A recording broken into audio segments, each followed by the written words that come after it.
Hey everybody, welcome back to the channel. Unless you're new, then welcome aboard.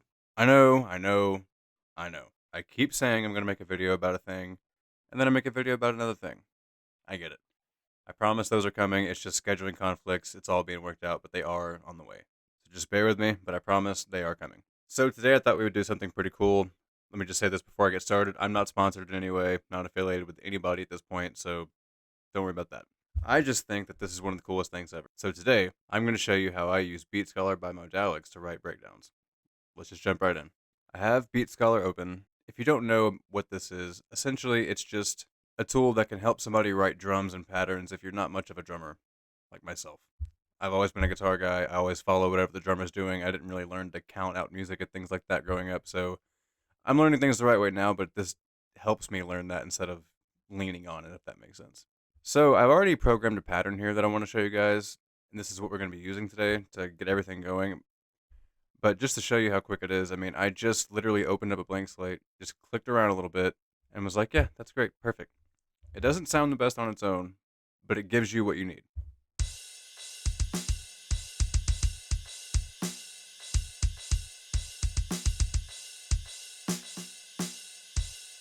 There's a lot of tutorials available on YouTube for this plugin, but I haven't seen one specifically on how to use it with Studio One. I had to kind of figure it out. The same principle applies to all DAWs. It's just how do you do that within your DAW?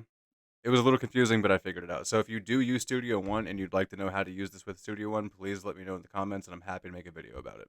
But basically, all you do is you set up Beat Scholar to record into whatever your drum VST is. For me, I use nope, that's bass, which we're gonna use later, but still, I use Get Good Invasion, like what are they called? Get Good Drums. But sometimes when I'm writing, I don't exactly know how a drummer would look at something. And sometimes when I'm writing, if I'm doing it to the grid, it sounds a little bit robotic. I can mess with the velocities, and that helps more than anything. But sometimes I do wish I understood more of a drummer's like natural swing when they're recording something. I get that there's a swing there. I know that you don't want to gridlock a drummer or program a drummer as if they were gridlocked. I understand the concept, but I never learned how to play drums. So it makes it really complicated when you're trying to figure out should I be a little early, a little late. It's all fraction of a second stuff that you want to sound like a human did it. And if you don't know how a human would do it, how do you do it? And I find this little trick right here is the best one. So I have my swing set to, I want to say, let me just click it. Yeah, 4%. It's not much, but it is a little, right? So all I have to do is record this into this. And I have it muted because I haven't assigned the MIDI to the correct value yet. So when it's recording these kicks, it's triggering toms. When it's recording the snare, it's triggering a cymbal. It's a whole thing. I'll fix it later. It's just tedious, but you get the idea. So I'm just going to record into that real quick.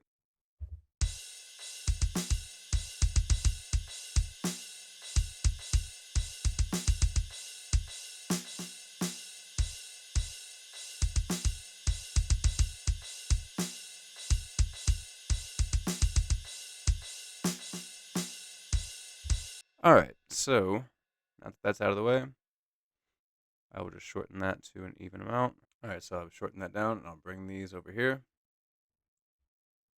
So once those are there, again, I have to do this part because I'm lazy and haven't fixed it, but if you don't have to fix it and you take the time to do it right, you'll be fine. So as you can see here, oh, and also, I don't know why, but you have to mute the actual plugin. Muting the track, and at least in Studio One, doesn't work. So we'll check this out. Right, I gotta fix it. Just said that. Okay, so, alright, so let me readjust these really quick. I think there's a hurricane happening outside my house. I'm not sure. Alright, so I got those moved where I need them, so now we can check it out as an actual drum line.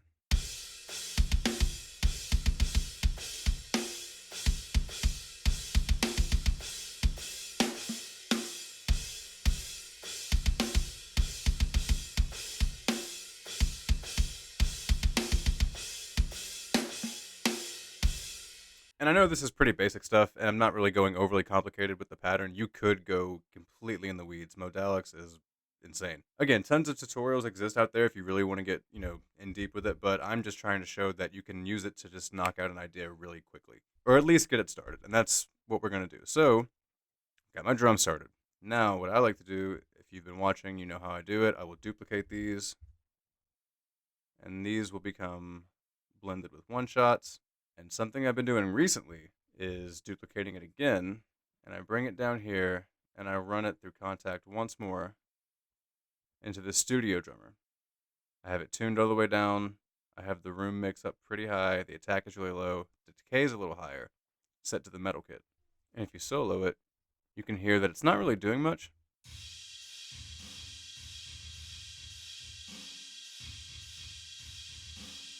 Yeah, it's doing barely anything, but when you hear all three of them together,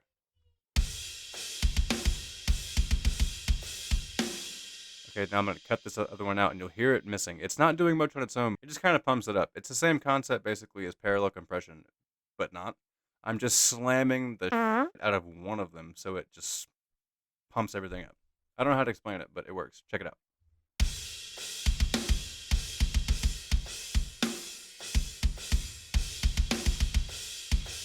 It fills it out just tremendously. I love it. Anyway, so now that we've got that, what I've been doing also to move things along, and again, this is a Studio One trick. I don't know how it works for the rest of you guys. I'm sure the same, probably somehow. So I go here to the bass, give myself a little blanky wanky, and then I show over here, whatever this is called, I will allow myself to see the drums. So now all I got to do is just go through. I know I tuned it to drop A on the VST itself. Just got to find where my A1 is, or A0. There is AO. That's going to put it right here. We're playing on the first fret, so I'm going to move it up one. We know what note we're on, so we just follow the pattern.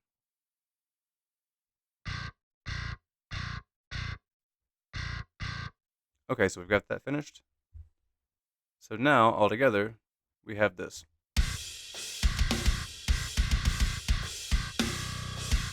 And again, in the final phase, if you're going to write something for real, you're going to want to go back and you're going to like change velocities. You know, you're going to mess with stuff, tweak stuff, tinker, make it sound right. This is just an example of how fast you can get to the initial idea. So let's try to figure that pattern out on a real instrument. Let's see what we got. I'm going to try. Hopefully this goes. This is where it stops going so fast. When you quit relying on machines and start relying on a person, and that person is me, things slow down. I'm sure I'll get it though. Let's try. Immediately just totally F that right out of the gate. How's it go?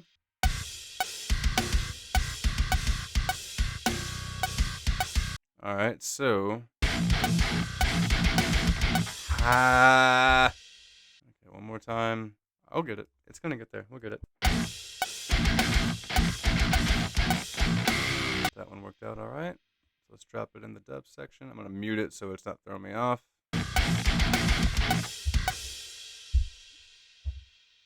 No, that was not right. I'll take it. Oh, that's way off, dude. Okay, so I left off here.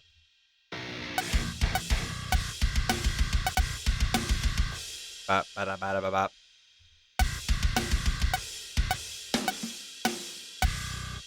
So let's get this part down.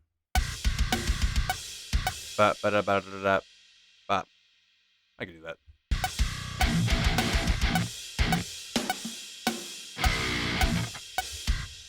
Okay, that's pretty close. Not great. Oh, that's way not great. Oh my goodness. Oh, nope. Alright, let me just keep punching these in. Let me just do some editing. Click. Oh, nope. There, there, there, there. And then you just delete some stuff. And then you just magically have them done. I'm just kidding. Obviously, I didn't magically have them done. I just cut the camera off and didn't put you through an hour and a half of me going and then editing for another half an hour doing the same thing. So, final product. Let's give it a listen.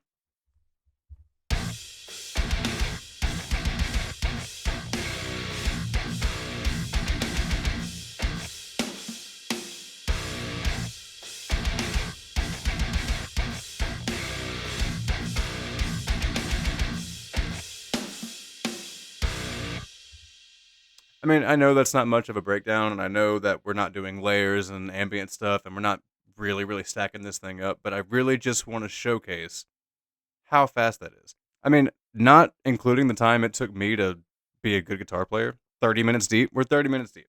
Coming up with a pattern, putting that pattern through bass, and then replicating it on guitar. Took basically 30 minutes, unless you're a guitar player like me. That's not bad. If you want, I could do another video and make this more intricate to show you how far down the rabbit hole you can get with this, but I really just wanted to show how fast and how simple it is just to slap something together that doesn't suck. You can take this idea and run with it for hours and make something amazing out of it.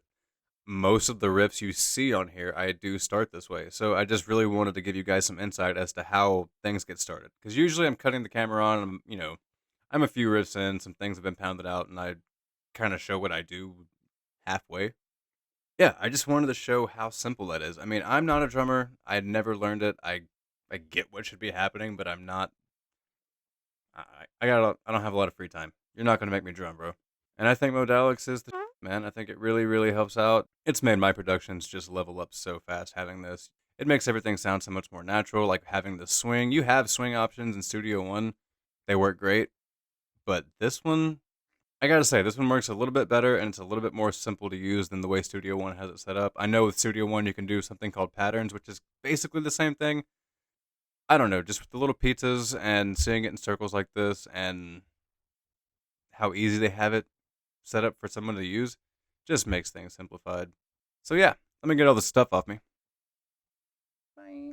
So yeah, that's going to do it for today. I really hope you enjoyed this video. I hope it was helpful. If you learned anything, didn't learn anything, think it sucks, whatever, drop a comment below. Let me know what you think.